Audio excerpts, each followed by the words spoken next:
आप सभी का मेरे YouTube चैनल मैथमेटिक्स 2.0 में स्वागत है। जैसा कि दोस्तों हमने पिछले पार्ट में अर्थात पार्ट 1 और पार्ट 2 में अलजेब्रिक एक्सप्रेशन के बारे में विश्लेषण दिया था। आज का जो वीडियो होगा वह पार्ट 3 होगा तथा इसमें हम नंबर ऑफ टर्म्स और उसके टाइप्स के बारे में पढ़ेंगे। यदि आपने अभी तक पार्ट 1 और पार्ट 2 का वीडियो नहीं देखा है तो चैनल पे जाके पहले उसे देख लें। साथ ही साथ अगर अभी तक आपने चैनल को सब्सक्राइब नहीं किया है तो उसे सब्सक्राइब भी कर लें। साथ ही साथ बेल आइकन को जरूर दबाएं और अपने दोस्तों के बीच में वीडियो को शेयर जरूर करें। आइए हम आगे का विश्लेषण करते हैं। जैसा कि दोस्तों आज का जो हमारा टर्म है, आज का जो हमारा टॉपिक है वह number of terms and types है। अर्थात कहने का मतलब यह है कि पदों की संख्या, साथ ही साथ उसके प्रकार के बारे में जानेंगे। तो सबसे पहले मैं आपको बता दूं कि जो साइन से जो टर्म जुड़े रहते हैं अर्थात वह जैसे कि मान लीजिए कि 2x² माइनस 3x, अगर इसकी बात करें तो 2x² यह एक हमारा पद हुआ जो पॉजिटिव यानी धनात्मक पद हुआ। साथ ही साथ अगर -3x की बात करें तो ये भी हमारा एक पद हुआ और यह ऋणात्मक यानी निगेटिव टर्म हुआ। तो दोस्तों आइए हम टाइप्स के बारे में चर्चा करते हैं। सबसे पहले मैं बता दूं कि अगर 9th और 10th क्लास के अगर आप स्टूडेंट हैं तो यह वीडियो आपके लिए बहुत इंपॉर्टेंट होने वाला है, क्योंकि आपको पोलिनोमियल्स में क्लासिफिकेशन ऑफ पोलिनोमियल्स के बारे में पढ़ना है और उसी में जानना है कि जो मोनोमियल अर्थात जो एक पदी होता है, बाइनोमियल जो द्विपदी होता है, ट्राइनोमियल जो त्रिपदी होता है और साथ में साथ पोलिनोमियल्स यानी जो बहुपद जो होते हैं और साथ ही साथ इसके साथ जीरो पोलिनोमियल्स अर्थात जो शून्य बहुपद होते हैं, इसके बारे में हम विश्लेषण करेंगे।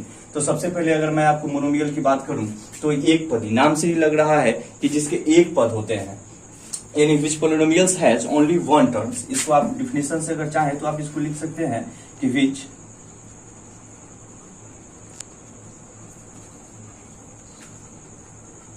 ओनली वन टर्म, अर्थात कहने का मतलब यह है वैसा बहुपद जिसके सिर्फ एक और केवल एक ही पद होते हैं। जैसे मान लीजिए कि 2x 3x², ये सब एक हैं, एक ही पद में है। अर्थात ऐसे बहुपद को हम मोनोमियल अर्थात एक पदी कहते हैं। आपको मैं एक बार फिर से रिवाइज करवा देता हूं।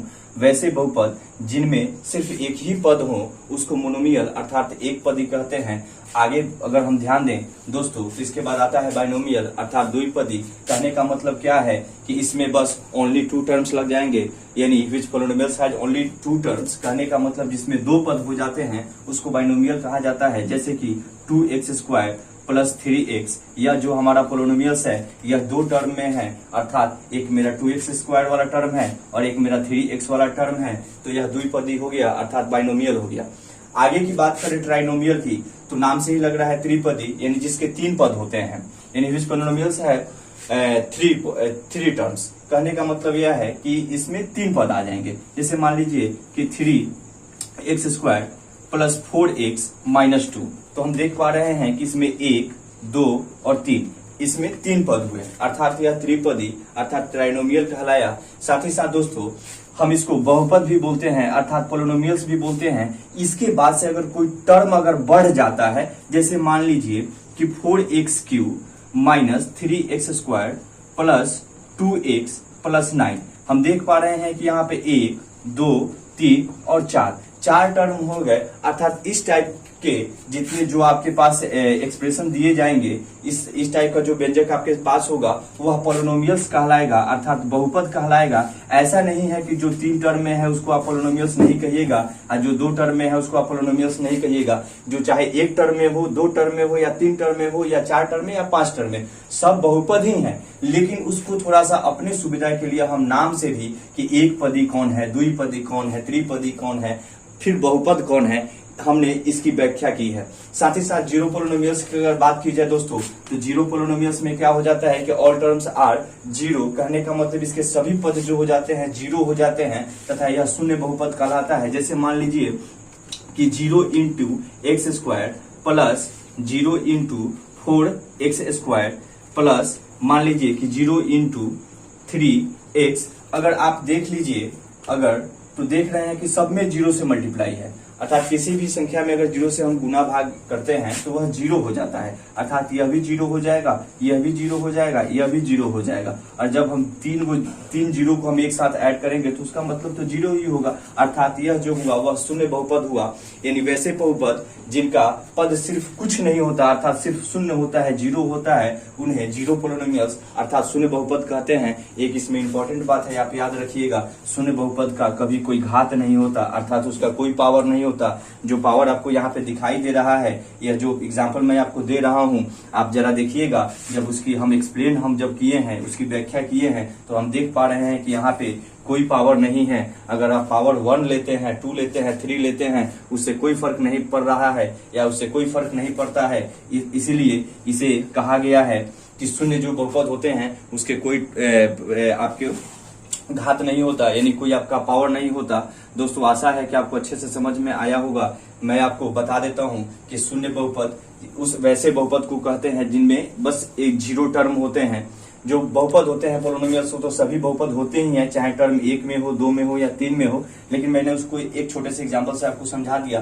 त्रिपद अर्थात जिसके 3 पद होते हैं, और बाइनोमियल द्विपदी अर्थात जिसके 2 पद होते हैं, और मोनोमियल अर्थात एक पदी जिसमें 1 पद होते हैं। साथ ही साथ टर्मिनल की अगर बात करें, हम टर्म्स की बात करें, तो हमने आपको बता दिया कि यह एक टर्म हुआ, एक यह टर्म हुआ, एक यह टर्म हुआ, यह निगेटिव है, यह पॉजिटिव है, यह भी पॉजिटिव है। इसके बारे में पिछले वीडियो में भी हम चर्चा किए थे। तो आइए अब हम अलजेब्रिक एक्सप्रेशन के लास्ट टॉपिक के ऊपर चर्चा करेंगे, अर्थात हम अब कुछ फॉर्मूला के बारे में जानेंगे। आइए दोस्तों, अब हम कुछ इंपॉर्टेंट फॉर्मूला के बारे में जान लेते हैं। तो जैसे कि आपके सामने लिखा हुआ है, हम 15 मुख्य जो हमारे जो सूत्र हैं उसके बारे में मैंने विवरण दिया है। आप इसका स्क्रीनशॉट लेकर या वीडियो को रोक के आप इसको कॉपी में नोट कर लीजिएगा और याद कर लीजिएगा। और हाँ, याद रखिएगा फैक्टराइज के समय ये बहुत ज़्यादा हेल्पफुल होने वाले हैं।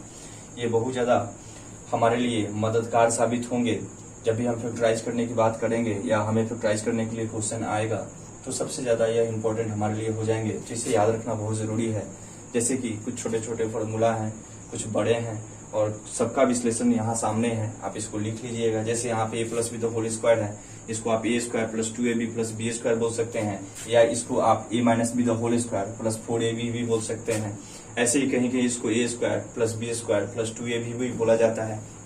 इसी प्रकार अगर a plus B the whole cube है यहाँ पे जैसे कि, तो इसको आप a cube plus 3a square b plus 3ab square plus b cube, या इसको आप a cube plus b cube plus 3ab into a plus b भी बोल सकते हैं। ऐसे ही a minus B the whole cube के लिए है। और साथ ही साथ नीचे अगर की बात करें तो a cube plus b cube, अर्थात इसका मतलब यह हो जाता है कि a plus B the whole cube minus 3ab into a plus b, या इसको दूसरे फॉर्म में भी हम बोल सकते हैं कि a plus b into a square minus ab plus B square. Same format ऐसे ही है, सारा का यहाँ पे विश्लेषण दिया गया है। जैसे कि यहाँ पे a square plus B square plus C square बराबर होता है a plus B plus C the whole square minus 2 into A B plus B C plus C A, या उसको ए सी भी बोला जाता है। वैसे ही आगे की बात करें तो a plus B plus C the whole square बराबर यह हो जाता है a square plus B square plus C square plus 2ab plus 2bc plus 2ca। ये सब चीज आपको ध्यान में रखना पड़ेगा। साथ ही साथ दोस्तों, अगर a plus B the whole square plus a minus B the अगर होल स्क्वायर हो, तो इसको हम 2 इंटू ए स्क्वायर प्लस बी स्क्वायर के फॉर्म में लिख सकते हैं। साथ ही साथ आगे की बात की जाए तो a plus B the whole square minus a minus B the whole square अगर हो, तो इसको हम 4ab के फॉर्म में लिख सकते हैं। साथ ही साथ दोस्तों, आगे की बात की जाए तो a cube plus B cube plus C cube minus 3abc बराबर हो जाता है आपका a plus B plus C into A square plus B square plus C square minus A B minus B C minus C A. साथ ही साथ दोस्तों, एक छोटा सा है फॉर्मूला, लेकिन ये बड़ा इंपॉर्टेंट है।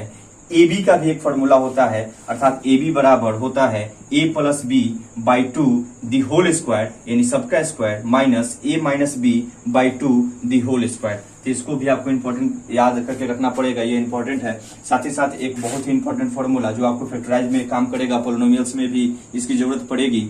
अगर आप क्लास 9 के स्टूडेंट हैं तो देखिए, a plus B plus c equal to the अगर 0 हो, यानी a plus B plus c का मान अगर 0 दिया गया हो, तो a cube plus b cube plus c cube बराबर होता है 3abc, अर्थात a cube plus b cube plus c cube बराबर हो जाता है 3abc का। दोस्तों, अलजेब्रिक एक्सप्रेशन का मोटा मोटी हमने सारा संग्रह पढ़ लिया। अब हम आगे के बारे में मेंसुरेशन की तरफ ध्यान देंगे।